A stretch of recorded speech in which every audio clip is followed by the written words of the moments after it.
Movie की शुरुआत में एक अंधेरे घर में एक औरत को टेबल पर बांध कर रखा गया था और हैमर लेकर एक मास्क पहने आदमी उसके पास में आता है और उसे बेरहमी से मार डालता है। लेकिन वहाँ पे एक और आदमी था जो कि दीवार के होल से ये सब कुछ देख रहा था। अब अगले दिन दूसरे टाउन में एलिसा नाम की एक लड़की दिखाई देती है और एलिसा को बार बार बहुत ज़्यादा उल्टियाँ हो रही थी। उसकी माँ उससे फ़ोन पर हॉस्पिटल जाने की सलाह देती है और एलिसा अपनी माँ को थैंक यू बोलकर फ़ोन काट देती है। कुछ समय बीतता है और वहाँ पर फेब्रिजियो, सोफिया, मार्क और रिकार्डो आते हैं। एलिसा उनकी गाड़ी में बैठ जाती है और वो सब अपनी अपनी मंजिल पर जाने वाले थे। रिकार्डो डॉक्टर था जो कि अपनी एक पेशेंट को देखने जाने वाला था और मार्क और सोफिया यहाँ पर कपल थे और फेब्रिजियो उनका ड्राइवर था। जल्दी ही एलिसा उनकी दोस्त बन जाती है और वे लोग एक सुनसान रास्ते में आगे बढ़ रहे थे। एलिसा रास्ते के बोर्ड्स पर एक अजीब सा काला निशान देखती है पर बाकी इस बात पर गौर नहीं करते हैं और रास्ते में एलिसा को फिर से उल्टियाँ शुरू होने लग गई थी। इसलिए कार रोककर एलिसा बाहर चली जाती है। फिर नशे में होने के बावजूद मार्क गाड़ी चलाता है और रात को गाड़ी चलाते टाइम मार्क को बहुत नींद आ रही थी। वो म्यूजिक चलाकर किसी तरह अपनी नींद को काबू किए हुआ था और फेब्रिजियो भी उसके साथ में ड्रिंक करके उससे बात कर रहा था। तभी रोड के बीच में अचानक उनको एक गोट दिखाई देती है और गोट को बचाने के चक्कर में मार्क गाड़ी को रोड के दूसरी तरफ घुमा देता है और उनकी गाड़ी का एक्सीडेंट हो जाता है। सुबह एलिसा मार्क को बहुत ही बुरी जख्मी हालत में पाती है और मदद के लिए एम्बुलेंस को कॉल लगाती है पर उस जगह पर नेटवर्क नहीं था। रिकार्डो एलिसा को रोड से मदद लाने को कहता है पर वे लोग तो रोड के पास थे भी नहीं।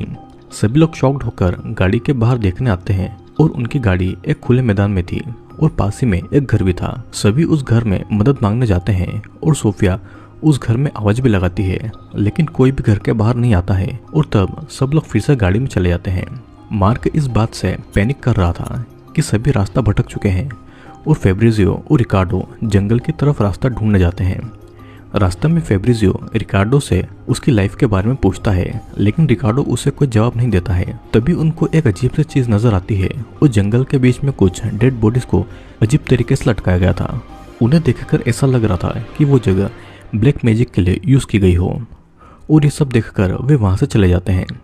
इधर एलिसा उसी घर में फिर से घुसती है और घर के अंदर अजीब अजीब चीजें रखी हुई थी और उसे कुछ आवाजें भी सुनाई देती है। एक जगह पर बहुत सारे कैंडल्स और कुछ पेंटिंग्स के सामने जलाकर रखा गया था। बाकी सब भी घर के अंदर आकर ये सब देख लेते हैं और सभी लोग डिसाइड करते हैं कि मार्क को इस घर के पास में लाकर वे लोग रात यहीं पर गुजारेंगे।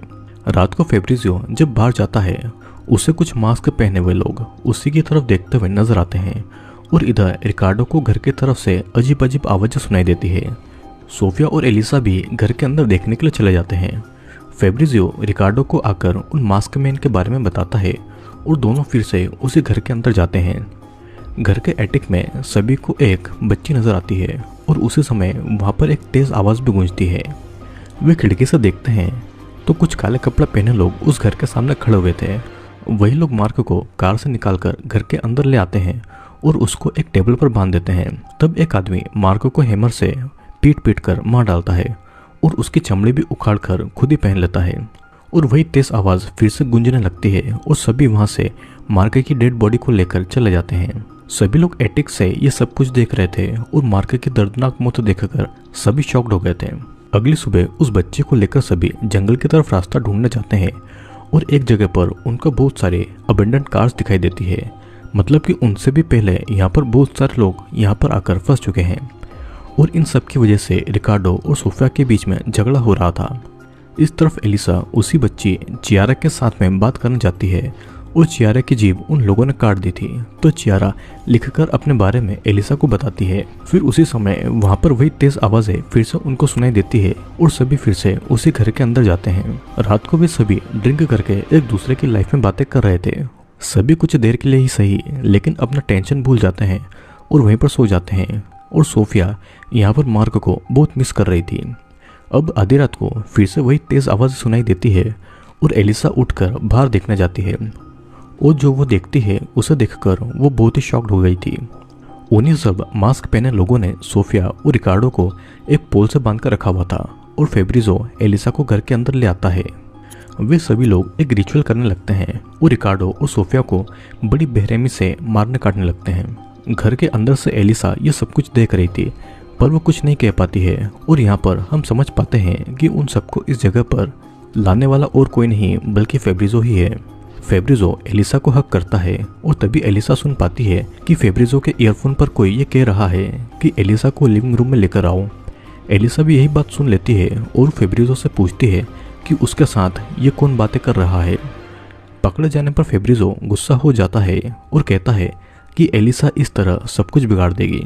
और उसी समय कोई आकर एलिसा को घर के बाहर ले जाता है। अब अगली सुबह एलिसा को एक डाइनिंग टेबल पर बिठाया जाता है जहाँ पर बहुत सारे लोग पहले से ही बैठे हुए थे और सभी वहाँ पर खाना खाने लगते हैं। ये सब देखकर एलिसा रो रही थी और एक आदमी एलिसा को कंफर्ट करता है और फिर वो आदमी एक कार में बैठकर वहाँ से निकल जाता है। कुछ टाइम बाद एलिसा को एक रूम में लाकर रख देते हैं और वहाँ पर सीसीटीवी कैमरा की फुटेजेस चल रही थी। ये सीसीटीवी उस घर में हर तरफ लगे हुए थे। और उसी समय फेब्रिज़ो एलिसा को वीडियो कॉल करता है और हमें पता लगता है कि फेब्रिज़ो इतने टाइम से एक डार्क वेब के लिए मूवी बना रहा है और इस मूवी के चलते उसने बहुत लोगों को बिना वजह बेरहमी से मार दिया है, क्योंकि यह सब कुछ उसके व्यूवर्स की एक डिमांड थी। एलिसा सब कुछ जानकर हंसती भी है और रोती भी है और इन सब के चलते उसके सारे दोस्त मारे गए थे। कॉल कट हो जाने के बाद में एलिसा अपने हाथ को किसी तरह आज़ाद करती है।